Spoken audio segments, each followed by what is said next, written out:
Good morning, guys. We're going to take a look at lesson 3 of our unit on manipulating the quadratic expression. This lesson is called Difference of Squares.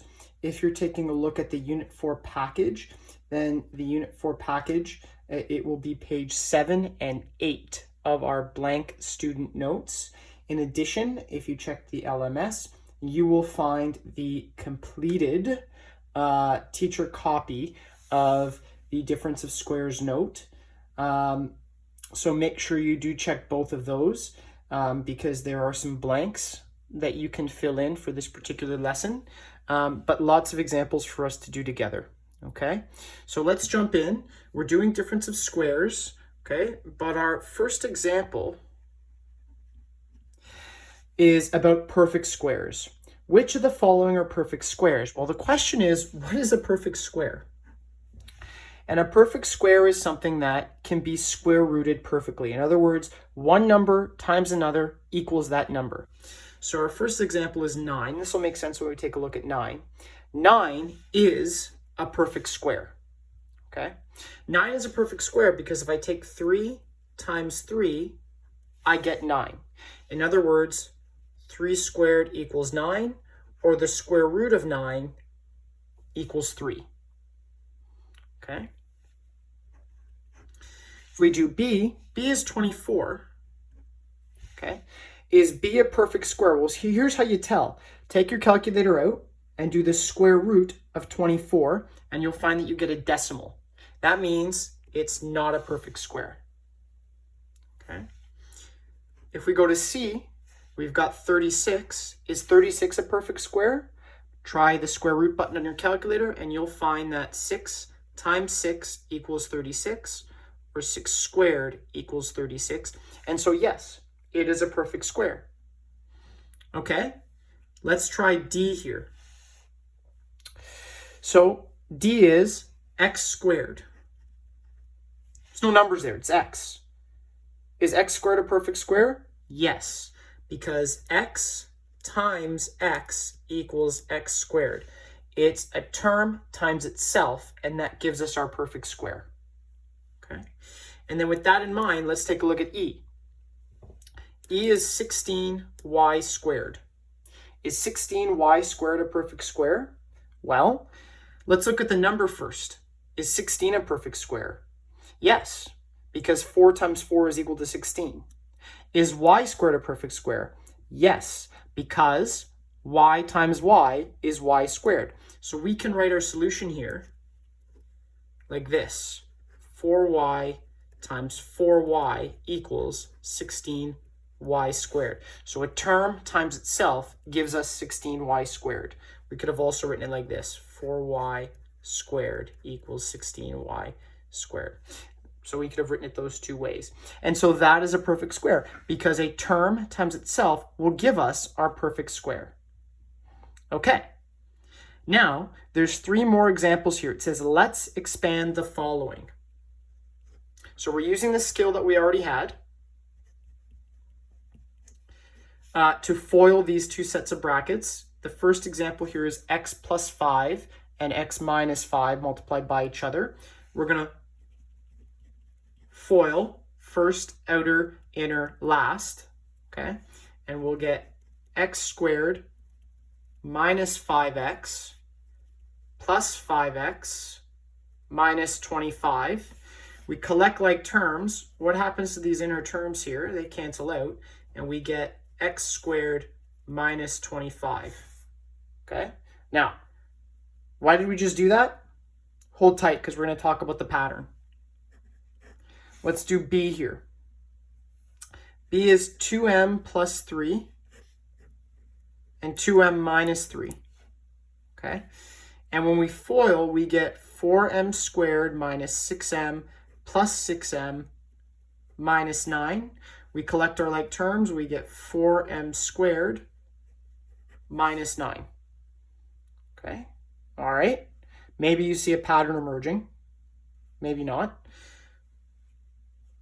We look at C.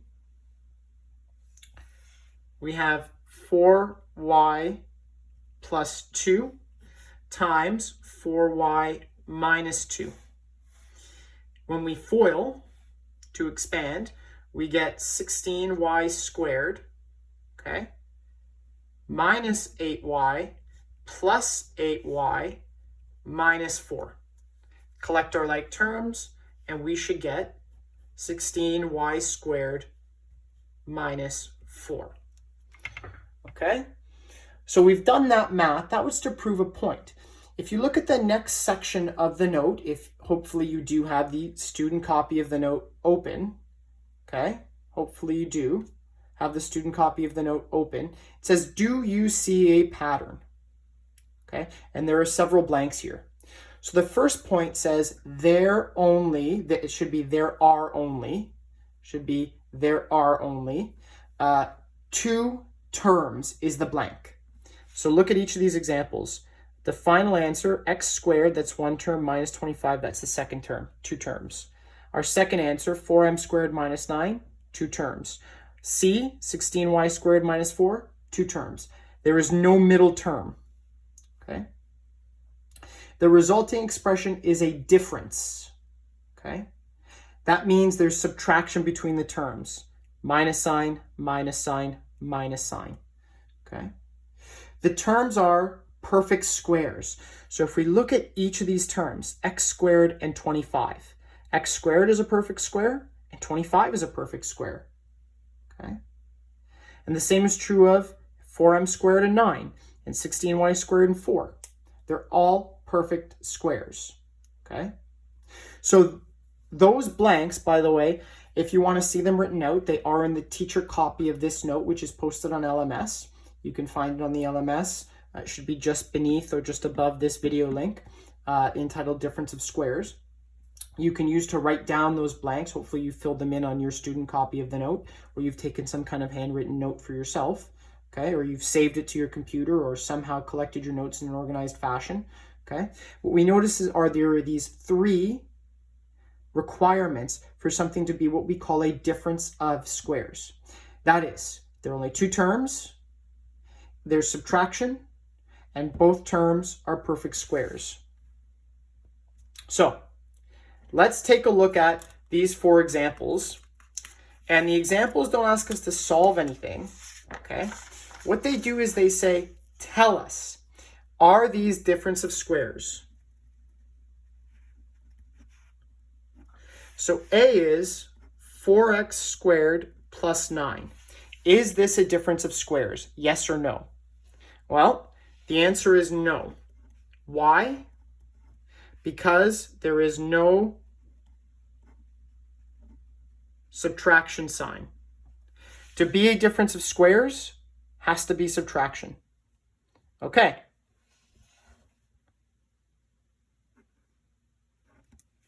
Let's look at B. Is this a difference of squares? It's y squared minus 25. Okay, how many terms are there?